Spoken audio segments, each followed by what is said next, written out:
दोस्तों, आज की कहानी है हमारी पवित्र रिश्ता। शोभा को मायके आए हुए आज 2 दिन हो गए। शाम के समय टहलते टहलते वह पार्क की तरफ चली गई, जहाँ उसकी दादी अपनी सहेलियों के साथ बैठकर गप लड़ा रही थी। उसने सबको नमस्ते किया और वह भी वहीं पर बैठ गई। दादी की सहेली सुनंदा दादी ने शोभा से पूछा, बिटिया ससुराल के हाल चाल बताओ।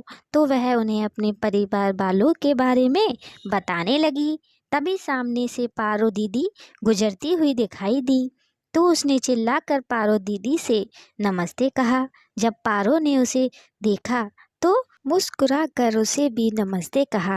वह पास आना चाहती थी, पर पता नहीं क्या सोचकर मुस्कुराकर चली गई। उसके चले जाने के बाद सुमती दादी ने मुंह बिचकाया और बोली, शोभा बेटी, तुझे क्या ज़रूरत है उसके जैसे लोगों से संपर्क रखने की। शोभा समझ नहीं पाई।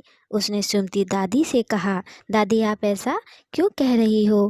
पारो दीदी इतनी तो अच्छी हैं। तो सुमती दादी ने कहा, क्या तुझे पता नहीं है, इसका राजू के साथ अवैध संबंध है। पति जब था तब तो थोड़ी गनीमत थी, अब तो खुलेआम उसके घर में रहता है और आता जाता है।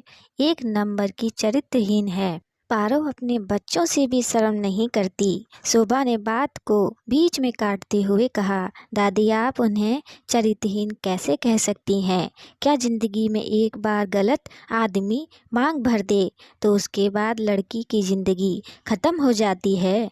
क्या उसे जीने का अधिकार नहीं रह जाता?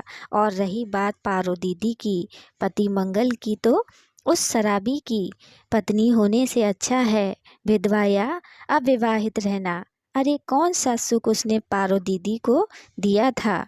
बस एक ही सुख दिया था, 3 बच्चे उसकी गोद में कम उम्र में थमा दिया और खुद होटल में काम करता था। शराब पीकर पड़ा रहता था। हफ्ते में एक बार उनसे मारपीट करने और पैसे छीनने के लिए चला आता था। कितने बार मोहल्ले वालों ने देखा कि वह सरेआम मारपीट और पारो दीदी से रुपए छीन ले जाता है।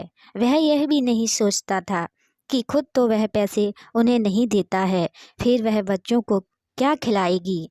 वह तो राजू चाचा के डर से थोड़ा बाद में मारना पीटना कम कर दिया और अपने शराब की लत से ही मर गया। तब इसी राजू चाचा ने पारो दीदी को सहारा दिया। जहाँ खुद काम करते हैं वहाँ पर उनको काम दिलवाया और अब पूरी जिम्मेदारी से पारो दीदी का साथ निभा रहे हैं। साथ ही अपने परिवार को भी संभालते हैं।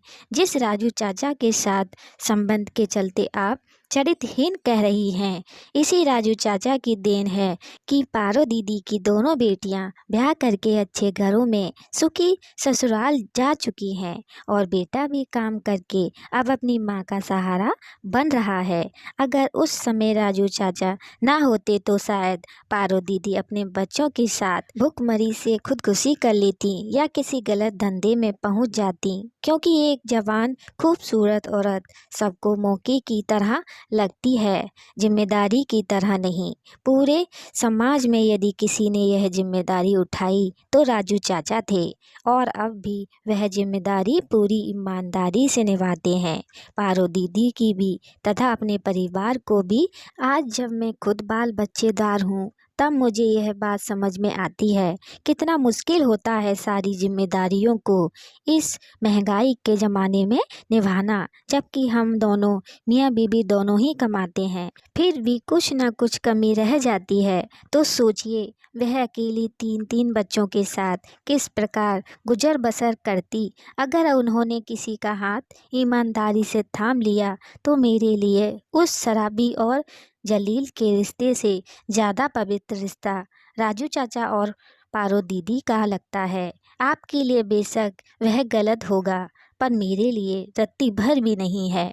दादी शोभा की बातें सुनकर कुछ भी प्रत्युत्तर में नहीं बोल सकी। दोस्तों, स्टोरी कैसी लगी कमेंट में बताइएगा। अगली स्टोरी के लिए लाइक सब्सक्राइब भी करिएगा। धन्यवाद।